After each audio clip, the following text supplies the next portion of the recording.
সমাগত 2026 বিধানসভা নিৰ্বাচন আৰু নিৰ্বাচনক লৈ প্ৰতিটো ৰাজনৈতিক দলে পৰিকল্পনা চলোৱা দেখা গৈছে আৰু ইয়াৰ ব্যতিক্ৰম নহয় ভবানীপুৰ সৰভোগ সমষ্টিও। ভবানীপুৰ সৰভোগ সমষ্টিত বিজেপি হওক বা অগপক দলকে হওক বা মহাজোঁটৰ প্ৰাৰ্থীয়ে হওক তেওঁলোকে পৰিকল্পনা চলোৱা দেখা গৈছে। এই মুহূৰ্তত মই উপস্থিত আছোঁ বজালীৰ ভবানীপুৰত অগপ দলৰ যি স্থিতি সেই স্থিতি সবল দেখা গৈছে আৰু তেওঁলোকে জোৰদাৰ দাবী উত্থাপন কৰিছে যে এইবেলি ভবানীপুৰ সৰভোগ সমষ্টি অগপ দলক এৰি দিব লাগে মিত্ৰজোঁটৰ পাৰ্টীয়ে। আৰু ইয়াক লৈ আলোচনা কৰাৰ অৰ্থে আমি উপস্থিত হৈছোঁ অসম গণ পৰিষদ দলৰ সাধাৰণ সম্পাদক মনোজ শইকীয়াৰ লগত। তেওঁৰ পৰা কিছু কথা জানিব বিচাৰিম আগন্তুক নিৰ্বাচন সম্পৰ্কে। কি কয় তেওঁ আচলতে, কি বিচাৰে আগন্তুক নিৰ্বাচনত ভবানীপুৰ সৰভোগ সমষ্টিটো, সেই বিষয়ে জানিবলৈ তেওঁৰ ওচৰত উপস্থিত হৈছে। সমাগত বিধানসভা নিৰ্বাচন আৰু নিৰ্বাচনত এতিয়া চলি আছে মিত্ৰজোঁটৰ বিজেপিক টিকট দিবনে অগপক টিকট দিব ভবানীপুৰ সমষ্টি, সেইক লৈ এক চৰ্চা চলা দেখা গৈছে। এই চৰ্চাৰ মাজতে আপুনি কি ক'ব? নিৰ্বাচনলৈ বেছি দিন নাই। ইতিমধ্যে বাকী দলবিলাকৰ নিচিনা আমি অসম গণ পৰিষদ দলেও প্ৰতিটো বিধানসভা সমষ্টিতে আমাৰ যিটো নিৰ্বাচন কেন্দ্ৰিক কাম কাজ সেইখিনি আমি প্ৰায় সম্পূৰ্ণ কৰিছোঁ। আৰু বিশেষকৈ আমাৰ বজালী জিলাৰ অন্তৰ্গত দুটা সমষ্টি, এটা বজালী সমষ্টি, এটা হ'ল ভবানীপুৰ সৰভোগ সমষ্টি। আৰু আমিও কাম কৰি আছোঁ সমষ্টিটোত। আপোনালোক সকলোৱে জানে যিহেতু মোৰ ঘৰ সেই সমষ্টিৰে অন্তৰ্গত টাপা বামুণবুৰিত। আৰু যোৱা প্ৰায় 2 বছৰমান ধৰি অধিক সক্ৰিয়তাৰে মানুহখিনিৰ মাজত থাকি কাম কৰিছোঁ। মানুহখিনিয়ে বিচাৰিছেও বিভিন্ন কাম কাজত, বিভিন্ন অনুষ্ঠানত মই গৈ অংশগ্ৰহণো কৰিছোঁ ৰাইজৰ লগত একেলগে। আৰু এইটো কথা ঠিক যে ভবানীপুৰ সমষ্টিটো এটা জাতীয়তাবাদী সমষ্টি, এটা আঞ্চলিকতাবাদী সমষ্টি। কাৰণ ইয়াৰ পূৰ্বে 85 চনৰ পৰা অসম গণ পৰিষদ দলে 4বাৰকৈ এই সমষ্টিত বিধায়ক নিৰ্বাচিত হৈছিল। সুৰেণ মেধি ডাঙৰীয়া সেই সমষ্টিৰ পৰাই অসম চৰকাৰৰ মন্ত্ৰী হৈছিল। আৰু সমষ্টিটোৰ অসম আন্দোলনৰ প্ৰথমগৰাকী শ্বহীদ খৰ্গেশ্বৰ তালুকদাৰৰ জন্মস্থান। সম্পূৰ্ণৰূপে এটা জাতীয়তাবাদী সমষ্টি, এটা আঞ্চলিকতাবাদী সমষ্টি। আৰু ভাৰতীয় জনতা পাৰ্টীয়ে যোৱা বছৰহে বাই ইলেকশ্যনত, উপ নিৰ্বাচনত জয়লাভ কৰিছে। আৰু সেই দৃষ্টিভংগীৰ ফালৰ পৰা চালে, সেই পটভূমিৰ পৰা চাবলৈ গ'লে সমষ্টিটো আঞ্চলিকতাবাদৰ সমষ্টি। আৰু তাত সাধাৰণভাৱে চালে অসম গণ পৰিষদৰ প্ৰাৰ্থী থাকিব লাগে, এইটো স্পষ্ট কথা। কাৰণ আমি যদি সমষ্টিটো যিহেতু ডিলিমিটেশ্যন হোৱাৰ পিছত, সমষ্টি পুনৰ নিৰ্ধাৰণৰ পিছত আমি দেখিছোঁ পূৰ্বৰ ভবানীপুৰ সমষ্টিৰ এক বৃহৎ অংশ ভবানীপুৰ সমষ্টি ৰৈ গ'ল। বৰপেটা সমষ্টি, যিটো বৰপেটা সমষ্টি, কাৰণ বৰপেটাটো অসম গণ পৰিষদৰ বিধায়ক আছিল সেই সময়ত, বৰপেটা সমষ্টিৰ বিশেষকৈ হাউলিকে ধৰি এক বৃহৎ অংশ ভবানীপুৰ সৰভোগ সমষ্টিত অন্তৰ্ভুক্ত হ'ল। আৰু সৰভোগ সমষ্টিৰ এটা অংশ আহি সৰভোগ সমষ্টিৰ কিছু অংশ গ'ল মানা সমষ্টিত, আৰু বাকী অংশ আহি ভবানীপুৰ সমষ্টিত সোমাল। সেইটো যদি আমি সেই যিটো জনগাঁথনি, এই জনগাঁথনিটো যদি চাওঁ, তেতিয়াহ'লে এই সমষ্টিটো অতি সহজে জিকিব পাৰে অসম গণ পৰিষদ দলে। কাৰণ আমি দেখিছোঁ যে হাউলি, গোৱাগাছা ইত্যাদি যিখিনি আমাৰ অঞ্চল আছে, এই অঞ্চলখিনি আগতে বৰপেটা সমষ্টিৰ লগত জড়িত। ঠিক তেনেকৈ আমাৰ সৰুপেটা, ভবানীপুৰকে ধৰি এই বৃহত্তৰ গোটেই অঞ্চলটো অৰিজিনেল ভবানীপুৰ সমষ্টিৰ লগত জড়িত আছিল আমি যদি চাওঁ। সেইকাৰণে এই সমষ্টিটোত অসম গণ পৰিষদ দলে অতি সহজে জিকিব পাৰে। আৰু তাতকৈ ডাঙৰ কথাটো হ'ল যে প্ৰায় 70,000তকৈ অধিক এই সমষ্টিটোত সংখ্যালঘু ভোটাৰ আছে। আৰু সেই সংখ্যালঘু ভোটৰ কিছু অংশ হ'লেও অসম গণ পৰিষদে লাভ কৰিব, এইটো কথা আমি নিশ্চিত। কাৰণ যোৱা পঞ্চায়ত ইলেকশ্যন বা লোকসভা ইলেকশ্যনতো আমি দেখিছোঁ যে সংখ্যালঘু মানুহৰ 1% ভোট অসম গণ পৰিষদ দলে পায়। এই কথাটো তাৰ লগত এটা যোগ হ'বলগীয়া কথা আছে। আৰু মই ভাবোঁ যে মিত্ৰতা যিহেতু ভাৰতীয় জনতা পাৰ্টীৰ লগত হ'ব, আৰু এই মিত্ৰতাত ভবানীপুৰ সৰভোগ সমষ্টিটোত অসম গণ পৰিষদ দলে প্ৰতিদ্বন্দ্বিতা কৰিলে মিত্ৰতা অধিক শক্তিশালী হ'ব। আৰু চৰকাৰখন গঠন কৰাত ভবানীপুৰ সৰভোগ সমষ্টি এটা উপহাৰ হিচাপে মিত্ৰজোঁটৰ চৰকাৰখনে লাভ কৰিবলৈ সক্ষম হ'ব। আপুনিও এগৰাকী টিকট প্ৰত্যাশী অগপ দলৰ পৰা ৰাইজৰ সঁহাৰি কেনেকুৱা পাইছে এই ক্ষেত্ৰত? চাওক, ভৱানীপুৰ সমষ্টিৰ সৰভোগ সমষ্টিৰ মানুহে যিটো তথাকথিত যিটো ৰাজনীতি, যিটো যোৱা সময়খিনিত আজি প্ৰায় 20-25 বছৰ বা 30 বছৰ ধৰি যিটো ৰাজনীতি হৈ আছে, এই ৰাজনীতিটোৰ পৰা মানুহখিনিয়ে ক'ৰবাত অকণমান নতুনত্ব বিচাৰিছে। কিছুমান সমস্যাও আছে সমষ্টিটোত। আজি আমি ভৱানীপুৰৰ কথাই যদি কওঁ, ভৱানীপুৰত মেইন চকতে এখন আমাক উৰণ সেতুৰ প্ৰয়োজন আছে। যথেষ্ট যোৱা সময়খিনিত মই নিজে দেখিছোঁ যথেষ্ট দুৰ্ঘটনা, বিশেষকৈ ভৱানীপুৰ গলীয়া এই মানে আমাৰ যিখন টোলগেট আছে সেইখিনি লৈ যথেষ্টখিনি দুৰ্ঘটনা সংঘটিত হৈছে, বহুতে প্ৰাণ হেৰুৱাব লগা হৈছে।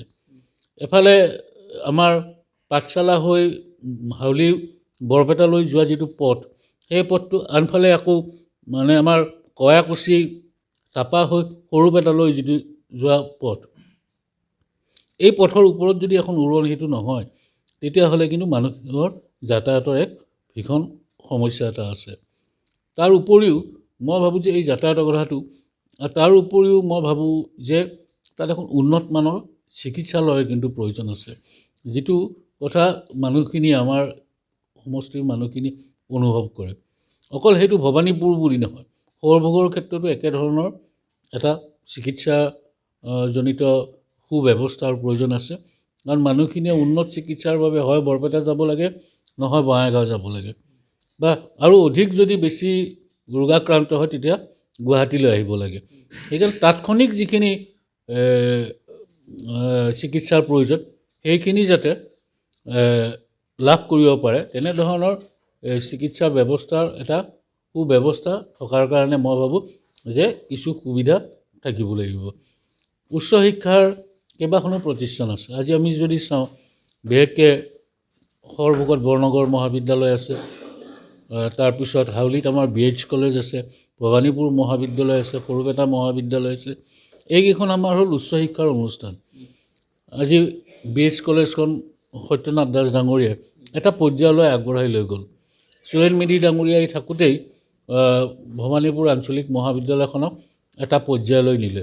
সৰুপেটা মহাবিদ্যালয়খনো এতিয়া এটা পৰ্যায়লৈ গতি কৰিছে।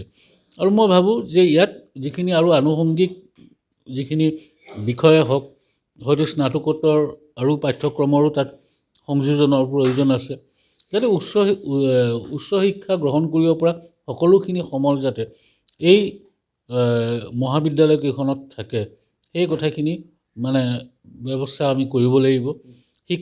শিক্ষাৰ লগতে ক্ৰীড়াৰ ক্ষেত্ৰতো আছে। কাৰণ মই দেখিছোঁ যে যথেষ্ট প্ৰতিভাৱান খেলুৱৈ অসমত এটা সময়ৰ অসমৰ ভলীবল দলত সৰুপেটা ভৱানীপুৰ অঞ্চলৰ যথেষ্ট সংখ্যক খেলুৱৈ অসম দলক নেতৃত্ব লৈছিলে, প্ৰতিনিধিত্ব কৰিছিলে, অথচ সেই ধৰণৰ আন্তঃগাঁথনি কিন্তু আজি আমি দিবলৈ সক্ষম হোৱা নাই। তেনেধৰণৰ এক আন্তঃগাঁথনিৰো এটা প্ৰয়োজন আছে, বিশেষকৈ ক্ৰীড়াৰ ক্ষেত্ৰত। ঠিক তেনেকৈ বৌদ্ধিক চিন্তা চৰ্চাৰ কাৰণেও তাত সেই ধৰণৰ মই ভাবোঁ যে বৌদ্ধিক কেন্দ্ৰ কিছু স্থাপনৰ প্ৰয়োজন আছে, য'ত নেকি এটা লাইব্ৰেৰীয়ে হওক, তাত যাতে চৰ্চা কিছু কৰিব পাৰি। এই ধৰণৰ কথা বতৰাবিলাকৰ আৰু বাট পথটো যোৱা কিছুদিনত যথেষ্টখিনি উন্নত হৈছে, কিন্তু তাৰ বাহিৰেও কিছুমান বাট পথ আছে যিখিনি আৰু অধিক উন্নত কৰাৰ স্থল আছে। এতিয়া যদি মই কওঁ যে এতিয়া তাপাৰ পৰা একেবাৰে বামুণবড়িলৈ যোৱালৈ ভিতৰলৈ যোৱা যিটো পথ, এইটো পথেই এতিয়াও যথেষ্ট উন্নত কৰাৰ মানে থল আছে। ঠিক তেনেধৰণে বহুতকেইটা আছে। আমাৰ কেইবাখনো সত্ৰ আছে সমষ্টিটোত, কেইবাখনো অতি মানে আপুৰুগীয়া আৰু ঐতিহাসিকভাৱে সমৃদ্ধ এই সত্ৰসমূহ। সেয়া ভৱানীপুৰ সত্ৰই হওক বা কলবাৰী সত্ৰই হওক বা আমাৰ গোৱাগাছা সত্ৰই হওক বা আমাৰ বাকী যিখিনি সত্ৰ আছে বা অন্যান্য আমাৰ গৰখীয়া গোসাঁই থানকে ধৰি আমাৰ যিখিনি অনুষ্ঠান আছে, এই অনুষ্ঠানসমূহক আমি পৰ্যটকৰ আকৰ্ষণীয় কৰিবৰ কাৰণে আৰু কিছু আমি ব্যৱস্থা কৰিব পাৰোঁ। মই ভাবোঁ যে যুগৰ পৰিৱৰ্তনৰ লগতে আমি সমষ্টিটোক সেই মানসিকতাৰে আগবঢ়াই নিবৰ কাৰণে মই ভাবোঁ যে আমি কিছু চিন্তা কৰাৰ প্ৰয়োজন। আমি যদি একঢেমীয়া যিটো আজি যদি ওচৰৰ সমষ্টি যদি যথেষ্টখিনি আজি বজালী সমষ্টি চাওক পূৰ্বতকৈ কিমান আগবাঢ়ি গ'ল আজি বজালীত পাঠশালাত অসম সাহিত্য সভাৰ অধিৱেশন অনুষ্ঠিত হৈ গ'ল আজিৰ পৰা কেইমাহমান আগতে হয় নহয় আমি ভৱানীপুৰত আমি সৰুপেটাত আমি হাউলিত আমি বৰপেটা ৰোডত আমি সৰুভোগত কিয় আমি বৃহৎ অনুষ্ঠান পাতিবলৈ আজি আমি সাহস কৰিব পৰা নাই হয় নহয় মই ভাবোঁ যে সেই পৰিৱেশটো কাৰণ যেতিয়াই কিবা অনুষ্ঠান তাত হ'ব অনুষ্ঠান হোৱাৰ লগে লগে সেই অঞ্চলৰ উন্নয়ন আৰু প্ৰসাৰ বৃদ্ধি পায় আৰু সেইধৰণে মই ভাবোঁ যে আমি সেই চিন্তাটো এটা আধুনিক চিন্তা এটা আধুনিক সা সুবিধা আমি আমাৰ অঞ্চলৰ এই সমষ্টি ৰাইজৰ কাৰণে আমি ব্যৱস্থা কৰিবই লাগিব আজিকালিৰ যিটো প্ৰজন্ম নতুন প্ৰজন্ম তেওঁলোকৰ চিন্তা যথেষ্ট পৰিমাণে অন্য বিভিন্ন ধৰণে মানে অগ্ৰসৰ হৈছে কাৰণ আজিকালি হাততে মোবাইলটো গোটেই পৃথিৱীখন আজিকালি হাততে ঢুকি পায় বহু কথাই তেওঁলোকে শিকিছে বুজিছে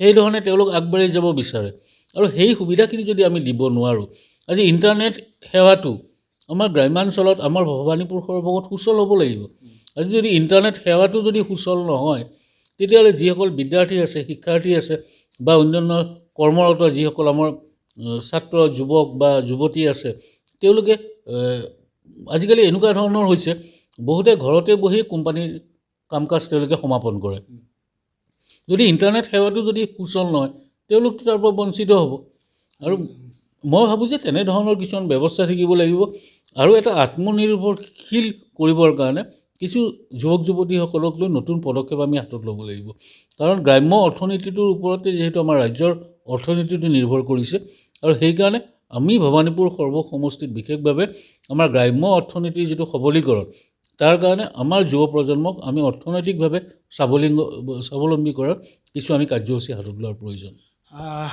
ভৱানীপুৰ সমষ্টি শ্বহীদৰ সমষ্টি বুলি কোৱা হয় প্ৰথমগৰাকী শ্বহীদ খৰ্গেশ্বৰ তালুকদাৰৰ আত্মবলিদানস্থলীও হ'ল ভৱানীপুৰ মুখ্য চৌক বজাৰ কিন্তু শ্বহীদ ভাতৃগৰাকীয়ে কৈছে যে শ্বহীদৰ নামত যি উন্নয়ন হ'ব লাগিছিল শ্বহীদৰ স্মৃতিত যি হ'ব লাগিছিল সেইটো হোৱা নাই ভৱানীপুৰত এই ক্ষেত্ৰত কি কয় নহয় এইটো অকল শ্বহীদ ভাতৃগৰাকীৰ মনৰ ক্ষোভ বা বেদনাই নহয় এইটো আমাৰো যিসকলে অসম আন্দোলনৰ লগত জড়িত যিসকলে অসমৰ অস্তিত্বৰ কথা চিন্তা কৰে প্ৰত্যেকজনৰে এইটো মনৰ কথা আৰু সেইকাৰণে আমাৰ জাতীয় শ্বহীদ খৰ্গেশ্বৰ তালুকদাৰৰ স্মৃতি যুগমীয়া কৰি ৰাখিবৰ কাৰণে আমি যিখিনি এটা সমূহীয়া ভৱন নিৰ্মাণৰ কথা আছে শ্বহীদৰ স্মৃতি যুগমীয়া কৰি ৰাখিবৰ কাৰণে তাত গ্ৰন্থগাৰ নিৰ্মাণ এনেকৈ যিখিনি কথা আছে যিখিনি কথাৰ দ্বাৰা আমি আজি গুৱাহাটীত যিধৰণে শ্বহীদ স্মাৰক ক্ষেত্ৰ হ'ল ঠিক সেইধৰণে খৰ্গেশ্বৰ তালুকদাৰৰ স্মৃতি আমি যুগমীয়া কৰি ৰাখিবৰ কাৰণে ভৱানীপুৰত আমি সেইধৰণে এটা ব্যৱস্থা আমি হাতত ল'ব পাৰোঁ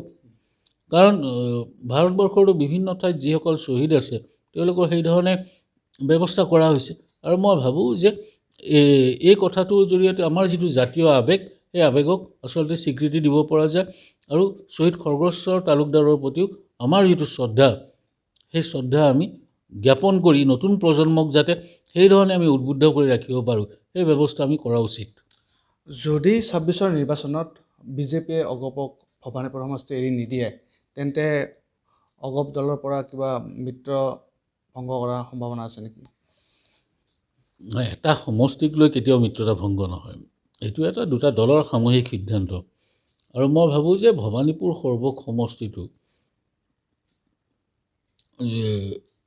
মুখ্যমন্ত্ৰী ডাঙৰীয়া ৰাজনৈতিকভাৱে যথেষ্ট বিচক্ষণ পৰিপক্ক আৰু মুখ্যমন্ত্ৰী ডাঙৰীয়াই নিশ্চিতভাৱে জানে যে ২,১৪,০০০ ভোট থকা সমষ্টিটোত য'ত ৭০,০০০ সংখ্যালঘু ভোট আছে সেই সমষ্টিটো জিকিবৰ বাবে কি ৰণনীতি লোৱা উচিত কাৰণ আজিৰ তাৰিখত অসমৰ ৰাজনীতিত মুখ্যমন্ত্ৰী ডক্টৰ হিমন্ত বিশ্ব শৰ্মাতকৈ বিচক্ষণ আৰু পৰিপক্ক ৰাজনীতিৰ দ্বিতীয়জন নাই আৰু মই ভাবোঁ যে এই সমষ্টিটো মোৰ মনে কৈ আছে যে এইবাৰ নিৰ্বাচনত অসম গণ পৰিষদ দলে প্ৰতিদ্বন্দ্বিতা কৰিব কাৰণ এফালে ভোটৰ যিটো জনবিন্যাস বা জনগাঁথনি আৰু দ্বিতীয়তে এইটো এটা শ্বহীদৰ সমষ্টি জাতীয়তাবাদী সমষ্টি ইয়াৰ পূৰ্বেওতো বিজেপি ইলেকশ্যন খেলিছিল বিজেপিয়ে যে যোৱাবাৰ বা ইলেকশ্যন খেলিছে তেনেকুৱা কথা নহয় ইয়াৰ আগতেও বিজেপি ইলেকশ্যন খেলিছে বিজেপিয়ে ইয়াৰ আগত ইলেকশ্যন খেলি সেই সময়ত বিজেপি কি ধৰণে অগ্ৰগতি লাভ কৰিছিল সেইখিনিও নিশ্চয়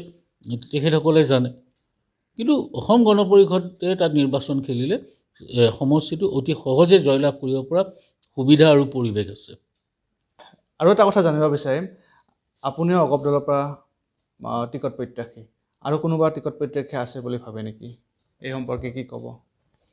চাওক, এইটো কথা ঠিক যে মই তাত কাম কৰিছোঁ মানে এটা ৰাজনৈতিক দলত যিহেতু আছে এটাতো লক্ষ্য উদ্দেশ্য থাকিবই, কিন্তু এইটো কথা ঠিক যে আৰু প্ৰত্যাশী থাকিব পাৰে, এইটো স্বাভাৱিক কথা। এটা ৰাজনৈতিক দলত এটা সমষ্টিত যথেষ্ট প্ৰাৰ্থিত প্ৰত্যাশী থাকে, কিন্তু এটা কথা মই আন কোনোবা বুলি ইয়াত প্ৰশ্ন নহয় হা, কিন্তু মূল কথাটো হ'ল যে সমষ্টিটো অসম গণ পৰিষদ দলে প্ৰতিদ্বন্দ্বিতা কৰিব লাগে। প্ৰথম কথাটো হ'ল সেইটো, তাৰপিছত বাকী কথা নিৰ্ভৰ কৰিব প্ৰাৰ্থী কোন হ'ব, কিন্তু প্ৰথম কথাটো হ'ব লাগে যে ভৱানীপুৰ সৰ্বগত এইবাৰ অসম গণ পৰিষদ দলে প্ৰতিদ্বন্দ্বিতা কৰিব, আৰু সেই কথাটো মই ভাবোঁ যে আমাৰ দলৰ নেতৃত্ব আৰু মাননীয় মুখ্যমন্ত্ৰী ডাঙৰীয়া আৰু ভাৰতীয় জনতা পাৰ্টীৰ নেতৃবৰ্গই সেইধৰণে এটা ইতিবাচক সিদ্ধান্ত ল'ব বুলি মই আশাবাদী। হয়, নিশ্চয়কৈ আজি মুহূৰ্তে উপস্থিত আছিল অসম গণ পৰিষদ দলৰ এগৰাকী কেন্দ্ৰীয় নেতা তথা ভৱানীপুৰৰ স্থানীয় সমাজকৰ্মী মনোজ শইকীয়া। তেওঁৰ পৰা কিছু কথা জানিব পাৰিলোঁ আগন্তুক 26ৰ নিৰ্বাচন সম্পৰ্কে। ইয়াৰ পৰা গম পোৱা গৈছে যে অগপ দলৰ স্থিতি এতিয়া সবল বুলি ক'ব পাৰি প্ৰাৰ্থিত্বৰ ক্ষেত্ৰত। অগপ দলে এৰি দিয়া নাই সমষ্টি, এতিয়াও শহীদৰ সমষ্টি হিচাপে ভৱানীপুৰ সমষ্টি অগপক লাগিব বুলি জোৰদাৰ দাবী উত্থাপন কৰিছে। আমি এনেকুৱা মন্তব্য আৰু আগবঢ়াই থাকিম। আপোনালোকে চাই থাকক এনিভাৰ্ট 24 বজালিৰ পৰা মই সঞ্জীৱ দাস, এনিভাৰ্ট 24।